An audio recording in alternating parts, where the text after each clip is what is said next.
What's one thing your partner doesn't know? My husband used to work in a warehouse. One of those places where people clock in at 6 a.m., haul boxes around for 10 hours, and go home sore. Lunch breaks were short, and most people ate in the break room unless they had errands. He always packed his own lunch: sandwich, apple, a granola bar or two, sometimes leftovers. Nothing fancy. He said it helped him save money and avoid greasy vending machine food. Then he started coming home with half his lunch missing. First it was a granola bar, then his sandwich. He didn't get angry. He just looked puzzled, like he couldn't believe it was happening. The warehouse wasn't that big, maybe 20 or 30 employees. He asked around casually, said something like, "Hey, anyone else missing food from the fridge?" But nobody else had. I expected him to get mad. Instead, he started packing extra. "Maybe someone's down on their luck," he said one night while slicing up turkey. "I don't want anyone going hungry." He packed 2 sandwiches the next day. One for him, one, he hoped, for whoever kept taking. I didn't say much. I just watched. It kept happening. A few times, he came home and told me he'd opened his lunchbox to find one sandwich missing, the other untouched. Like the thief knew which one was for them. Like there was some weird, unspoken agreement forming between them. That's when I started to get curious. I worked at the same company,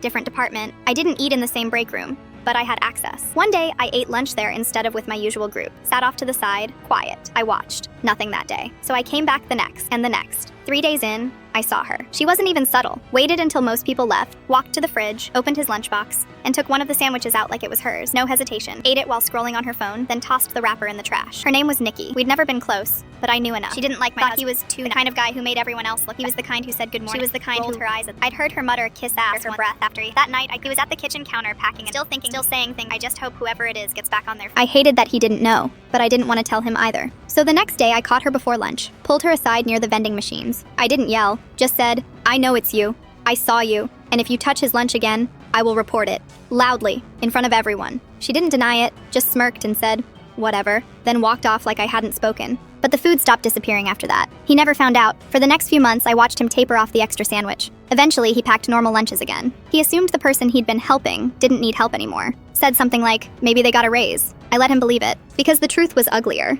It wasn't someone hungry, it was someone cruel. Someone trying to needle him, to prove he wasn't as kind as he thought he was. But it backfired, because he is kind, even when people don't deserve it, especially then. Years passed. We both work elsewhere now. Different industries, different cities. Every now and then he brings up that time at the warehouse. The sandwich phantom, he calls them. Still smiling, still warm about it, like it was one of those human moments where kindness wins. I almost told him a few times, but something stopped me. Until tonight. I made pasta, poured wine, and told him the story exactly how it happened. He stared at me for a second, fork halfway to his mouth. "You're kidding." I shook my head. Then he laughed. Not bitterly, not sarcastically, just this quiet little laugh, like he'd finally seen the other half of a painting he thought he already knew. "Well," he said, raising his glass, "at least she didn't get both sandwiches." And then he added, "I hope she hated the turkey."